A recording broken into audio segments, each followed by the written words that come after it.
Hello everyone, welcome to Leadership Summit 4.0. I am Raipur, themed around New Age, New Reality. Today we are fortunate to have with us Mr. Seetharam L, Director Talent Acquisition, Virtusa. We welcome you, sir. Thank you for joining us. Thank you. Sir, my first question to you is, how has been your experience uh, at IIM Raipur participating in Leadership Summit? What I loved about IIM Raipur is the session is apt. The topic chosen for today's discussion is an apt topic in the current prevailing situation. Number two, the panels that IIM Raipur have chosen for today's discussion, Ms. Heather and Ms. Rashmi, they fit the bill absolutely right. I think I understood a lot of things because every conversations I join with anybody for that matter, my expectation is always to learn something from others. And today, I'm absolutely privileged and honored and grateful to learn something new, perspectives, new thoughts, what Linda's as a company, Mrs. Heather and Ms. Rashmi has shared from their own perspectives. That is number two. Number three is I love that engagement from the students also. Brilliant questions.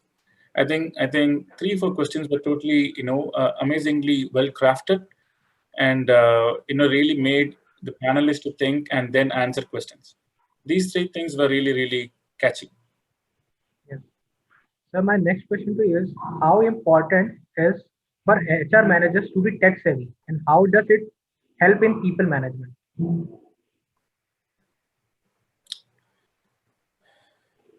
So let me coin this. Essentially, why do people take up HR as a profession, right? In most of the conversations that I am part of, or I hear from candidates or even panelists, they chose, for example, Miss Heather. She was in client services, and then she was in account management. She was in business roles. Back in 2005, she took up a role in HR, right? And many people take up roles in HR because they want to be closer to the people. They want to nurture the talents. They want to develop them, right? Reward them, retain them, grow them. So it's a very close. And in the current pandemic, people is very important. That's the currency today. Having said, as a budding HR students, professionals, it is important to adopt to newer technologies. A lot of things happening today in the world. Geopolitical events are changing, cultural shifts are happening, a lot of disruptions happening, and this is not today happening. It was happening for a long time, and today it is happening differently. So as HR professionals, what is most important is, one, you be a digital savvy person, right? Try to understand the business communication platforms which are available today in the market. Look back before this COVID, Zooms of the world and other platforms were there. Maybe their conception was 20%, 30%, or 40%. Today, if you look at it, it's 90, 100%, right? It's all about necessity.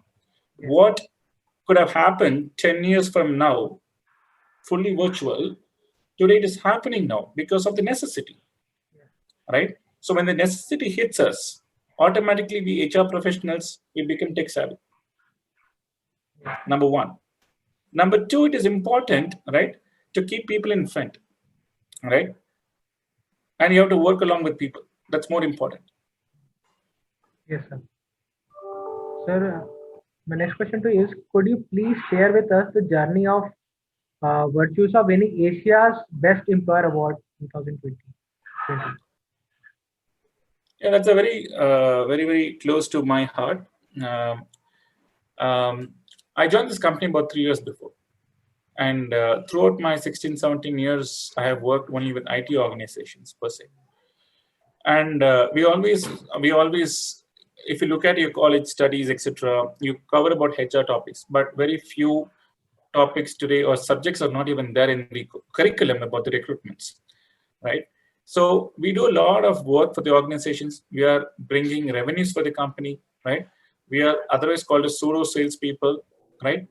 We are like salespeople, but we bring customers like candidates to the company who are basically in turn bringing revenue for the company, right? So while doing that, there are 5 stages in recruitment. At every stage, for example, you have the scoping as a stage. After scoping, you do some sourcing, and then you do screening, then you do interviewing and offering, and then you do onboarding. There are different 5 stages, absolutely. Yes.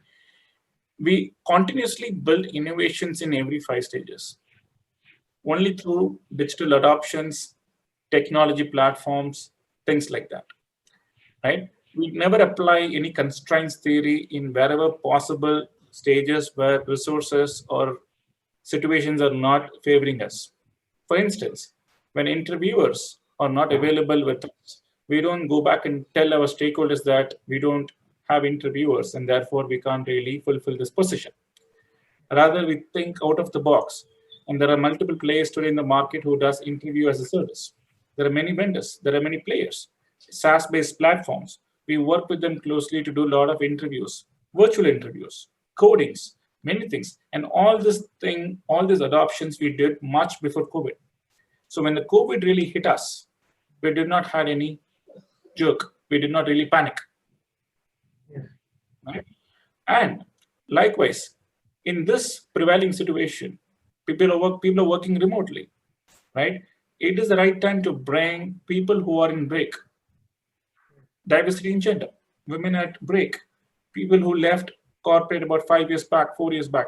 It is a time for us to do some reskilling, upskilling, coaching, mentoring them, and bring them back to workforce. All these things we have done in the last 6 months. Because of that, it helped us to get that award, Innovation in Recruitment, from the Asia's Best Employers Award 2020. Okay. So, what are some suggestions that you can share with the students for achieving excellence in this tough time? So, if you can repeat your question, I didn't hear it properly. So, what are some of the suggestions you have that you can share with the students for achieving excellence in this tough times? So, so when you read management books, those were the days people talk about, let's say going beyond excellence, or then it came like good to great, right? A lot of people talked about different management principles. In today's scenario, what I would like to give one advice to myself and to my fellow colleagues and to my students, one quality that one must always embrace and adapt fastly is resilience. We do not know, like I said some time back, as the evolution had its way, what we have done in the last 6 months of time, we would have done it only 10 years from now. I'm talking about going virtual. Everything is virtual. Right. What really helped Seetharam, what really helped any organization is resilience, not just Virtusa, any company. Companies thrived, progressed with all possible steps they have taken. They were not complacent, they were resilient. And they took the company to the next level. Right? So one advice that I would like to tell to myself and to my fellow students here, be resilient. That's more important. Don't get affected by difficult situations. Embrace the situation. Think what you can do in that situation. Be calm, composed. You will definitely get ideas. Thank you, sir. Thank you for your valuable suggestions and insights. So, thank you for joining us, sir. When things get normal, we'll be happy to host you in our beautiful campus at IIM Raipur. Thank you, sir. Thank you for taking out time. Looking forward to. Thank you, sir. Thank you so much. Really appreciate. You have a great evening. Thank you, sir. Have a great day.